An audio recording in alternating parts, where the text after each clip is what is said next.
Today we're taking a look at the Panasonic Lumix S5. A lot of you have requested this and I had a chance to borrow one from B&H, so I got to spend a few weeks with it to share my opinions. And this has been out for a few months now, and if you're interested in this camera, you've probably seen some reviews of this camera already. I think the general consensus was that, as most people expected, the video specs and quality were great, but the autofocus, like the GH4 and the GH5, were still a bit shaky time to time. But since then, there's already been several firmware updates from Panasonic and raw support from Adobe, so hopefully I can give you a more complete insight of what it's like to live with this camera. So is the autofocus better now, or is it still terrible? Even if the autofocus is great now in 2021, why would a guy like me or any hybrid shooter say no to Sony, Canon, or Nikon and buy one of these? We're gonna find out today. And as always, B&H does not interfere with how I make my reviews in any way, but at the end of this video, if you think this is the right camera for you, please check out their links in the description. If you make a purchase through the link, you're not only supporting a great business, I do get a small commission from the sales, which helps me continue to provide you great contents like these for free. So without further ado, let's get started. As usual, let's start with the hardware. My first impression of it was pretty good, and then as I used the camera more and more, I liked it better and better. Don't get me wrong, it's not perfect and there are some many flaws, but I think most of them are quite forgivable for a $2,000 mid-range body. The body itself is quite compact, roughly the same size as the Sony A7 III, but with a bigger and more comfortable grip. The grip is reasonably deep and there's enough clearance between the lens and your hand. It's not quite tall enough for my pinky finger, but not many cameras are nowadays. The body weighs 630 grams or 714 grams with the battery and the memory cards, so I would say pretty average for a full-frame mirrorless camera. What I like the most about the body design though is the layout of the buttons and dials.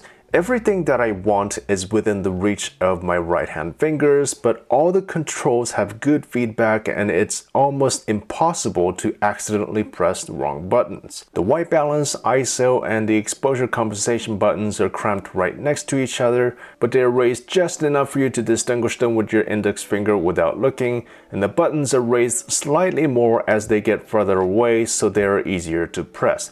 Very subtle, but a nice detail. One of my favorite features, I love having the focusing mode switch at the back where it should be, right next to the joystick and the AF on button. I don't like it when some cameras have this at the front or on the side, and I think this is great. There aren't any unnecessary locks for the mode dials because they have good resistance, and the power switch is on the right side so you can turn the camera on and off without your left hand, but it's tucked in just enough so it doesn't get switched by accident. The big red movie record button is also at the top, so it's easy to access it when you're in front of the camera, but when you're holding the camera normally, it's not in a place where you would ever press it unintentionally. The fully articulating touchscreen, pretty standard nowadays, and unlike some other cameras, the touch does work in menus as well.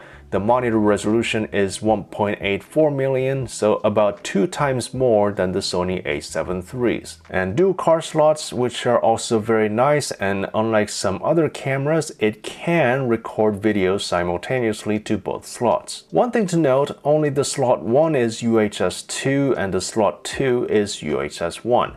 Normally I would complain about this, but this camera does not really benefit from faster write speeds because the still burst rate is pretty slow and you can use all the video recording formats with a UHS 1 card. It also has 5-axis sensor stabilization. Panasonic is known for their great IBIS, and we'll see how good this camera's stabilization is later in the video. So in terms of its design and functionality, it checks all the boxes for me, but there are also some things that I think they could improve as well. First of all, the viewfinder resolution. I mean, it's not the worst, and my vision is pretty bad, so everything's blurry to me anyway, so I'm usually not that picky with viewfinders, but it's the same resolution as the A7 III's, which was one of the worst viewfinders 3 years ago. And also, I noticed there's always a tiny bit of delay when you put the camera up to your eye before the viewfinder turns on. I mean, it's only about a half a second, and this isn't anything new with mirrorless cameras, but I noticed it a little bit more than on any other cameras. Here it is next to the Sony A7 III, a 3.5-year-old camera, and as you know, the Sonys aren't exactly known to be the snappiest cameras, but as you can see, it is a bit faster than the Panasonic. And although I love the layout of the buttons and dials, some of the dials feel quite cheap and plasticky. The front dial in particular, with this cheap hard plastic, doesn't feel very nice to touch, doesn't feel very nice to turn, and it's quite loud. The back dial is also plastic, but it feels a bit better to turn, and the middle button in contrast feels very good. I'm not sure why they made the materials and mechanisms so different on all three. I never liked these wobbly clips, and they always get in the way when I grip the camera. The rotating screen has the same problem as some newer Sony cameras, where the screen cannot be tilted when some ports are being used. And for some reason, they went with the micro HDMI on this camera. I don't know any video shooters who likes micro HDMI, and since a lot of people might use this camera with an external monitor, I can't see this being a popular decision. So just some minor things here and there. I can see so much attention went into the details in some areas, but in some other places, I feel like they just cheaped out or completely missed a few things. But I think the overall layout is still one of the best that I've seen. Even though this is my first time trying a Panasonic camera, I got used to everything within just minutes, and the grip is very comfortable for a mirrorless camera. Now let's take a look at some photo and video capabilities. The S5 has a 24 megapixel sensor, and there isn't anything super impressive on the photo side. Everything's pretty standard, and of course, most people would buy this camera for its video capabilities, but it does have some cool tricks up its sleeve that might be useful to some people. It can shoot up to 7 frames per second with the mechanical shutter, but even that's only in single point AF mode, and in continuous tracking, it drops down to 5 frames per second, which isn't terrible, but considering what everyone else can do now, it is a bit slow. Most mirrorless cameras in this price range can shoot more than 10 frames per second nowadays, and the Sony A7 III has been able to since 3 years ago. But the S5 has the 6K photo mode, which lets you capture 18 megapixel images at 30 frames per second, or the 4K photo mode that lets you take 4K or about 8 megapixel images at 60 frames per second. Mind you, it's only JPEGs with the electronic shutter, and I doubt any serious sports shooters would buy this camera just for this feature, but 8 or 18 megapixels is plenty of resolution for digital content, so it's great to have this option. The S5 also has a high resolution mode, which lets you capture either 48 or 96 megapixel images, all processed on camera. Here you can see the difference in resolution when you compare it next to the standard 24 megapixel photo. And 4 times more resolution doesn't necessarily mean it will always be 4 times sharper, but you can clearly see that it works. And it's not just a combined JPEG, it actually produces a 96 megapixel RAW file. Keep in mind, even with the IBIS, you still need a very stable tripod to use this feature. Yes, I've tried hand holding it, but it just does not work. So it's more suitable for things like product photography or architecture, but again, a pretty cool feature nevertheless, and it's so easy to use. To show you the image quality, I'm gonna compare it with the Sony A7 III, which has been the benchmark for any $2,000 cameras for the past 3 years. So we have the A7 III's image on the left and the S5's on the right. Things are pretty similar up to ISO 800, but starting around 1600, the S5 actually starts to pull ahead. In terms of overall noise level, I think it's maybe about half a stop better than the A7 III. I mean, this is also impressive for the A7 III being a 3-year-old camera, but at least we know the new camera is better. Comparing the dynamic range, raising the exposure 5 stops, the S5's image clearly had more definition and less noise in the shadows than the A7 III's image. Pulling down the highlights, however, I think the A7 III did a little better job in retaining the colors, but the S5 also did really well in retaining all the details in the image. Overall, pretty impressive. In terms of video, although there are some limitations compared to its bigger brothers, its video capabilities are what's really going to set the S5 apart from its competition. The video specs are a bit complicated, and they did add a bunch of new modes in the version 2.0 firmware, and I'm on version 2.1 right now, which added some more bug fixes on top of that. There are so many different options, and this channel isn't really meant for advanced video shooters, so I'll keep things pretty simple here, but here's what you need to know. Straight out of the camera, the S5 can shoot 4K 422 10-bit up to 30 frames per second and 420 10-bit or 8-bit up to 60 frames per second, but 4K 60 is only available in APS-C crop mode. The C4K or DCI modes have also been added in the last firmware update, which lets you shoot 4096 by 2160 instead of 3840 by 2160, and that's available in all 4K modes as well. In 1080, the camera can shoot 422 10-bit or 420 8-bit up to 60 frames per second, and the S&Q mode is also available up to 60 frames per second in 4K and 180 frames per second in 1080. In 4K, whenever you're shooting anything in 10-bit, there is a 30-minute recording limit. While shooting in 1080, whether you're shooting 8-bit or 10-bit, the recording time is unlimited as long as you have enough power and storage space. Also, there are 4K anamorphic modes up to 30 frames per second in either 422 10-bit or 420 8-bit. And in addition to all that, when you're recording externally through HDMI, you can also record 5.9K 12-bit RAW video. So not lacking any options for sure. The crop in 4K 60 is a bit disappointing though. They did this in the S1 II if I remember correctly. And yes, you can use a wider lens and it's not a big deal, but it just kind of defeats the whole purpose of having a full-frame camera. The recording limit in 10-bit is another thing to keep in mind, but considering not many cameras can even do 10-bit internally, I guess we should think of it as a bonus, not a drawback. The rolling shutter in 4K is pretty good. It's not quite the A7 III, but it seems to manage it pretty well to a point that I don't think it will ever be an issue in most shooting situations.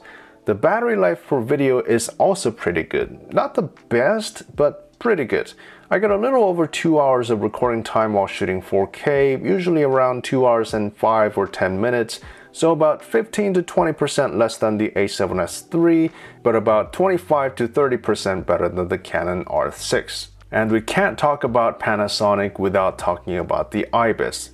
Here, I'm just hand-holding it at 60mm, which is a moderately challenging focal length without lens stabilization, and I was able to get pretty good keeper rate up to about half a second. I was able to get about 40% at half a second, and I wasn't able to get any sharp images at full second, but despite that, the range of shake seemed quite minimal, so at smaller scale, some of the images will be still usable. The IBIS really shined though while shooting video. I personally haven't tried the GH4 or the GH5, but this was certainly the best IBIS that I've tried on a full-frame camera. And these are all handheld shots by the way, and they're just 24p footages, not some slow-mo videos. And I wasn't even being extra careful shooting these either, so if you take more time and do it properly, I'm sure you can get even better results. Again, this is even more surprising because the kit lens is not stabilized, so all this is just the sensor stabilization. Now, a lot of you are probably wondering about its autofocus. Long story short, it's actually not bad. I really didn't have high expectations on this, but it performed pretty well. It did a great job tracking my face, and it's not the most responsive system. As you can see, when I move back and forth, it briefly loses me, but it always catches back up right away. I did notice sometimes on the monitor, it would look like it lost focus, but then when I watched the footage again later, everything would be in focus.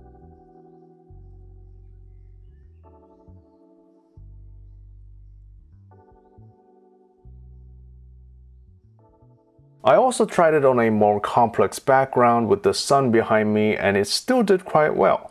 One thing I noticed, if it loses me, if I move around a lot, it does take a little longer to find my face again. But as long as I stay still, it always comes back to me.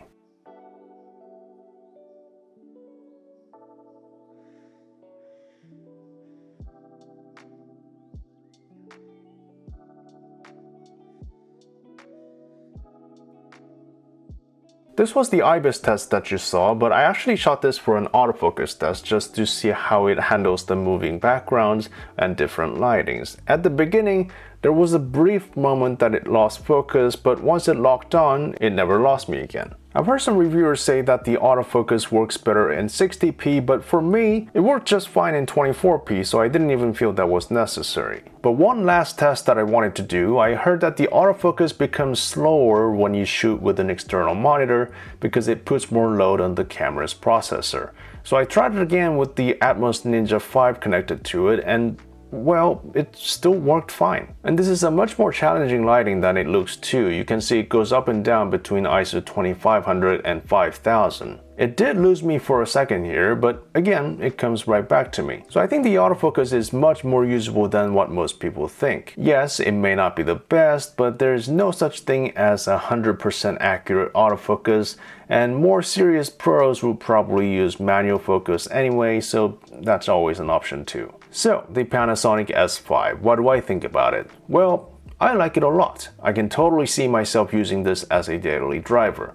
I like the design, I like the image quality, and it's a pretty good value for $2,000. My main concern was the autofocus, and yeah, it may not be the best autofocus system for 2021, but it still worked just fine for me. If anything, I think it's just 1 or 2 firmware updates away from being really great. And the lens selection was a bit of an issue a few years ago, but I feel like they have more than enough lenses for most people. And by the way, I really like this 20-60 kit lens. I feel like it's such a perfect focal length for a kit lens instead of something like a 28-70 that we typically see. So if you get this camera, I highly recommend this lens as well. So if you're not coming from any other brands, should you get this over other cameras in this price range? Again, its real strength is in the video specs, but after using this camera, I think a lot of people who only shoot stills can use this camera as well. It's not the most suitable for things like sports or fast action, but the image quality is one of the best, and there's also the high res mode if you need it, so depending on what you shoot, this might be the right camera for you. For video, its competition are the usual suspects like the Nikon Z6 II, currently the A7 III, the A7C, and the Canon R6. And apart from the A7C, they all have 30-minute recording limits, and none of their video specs can quite match the S5's.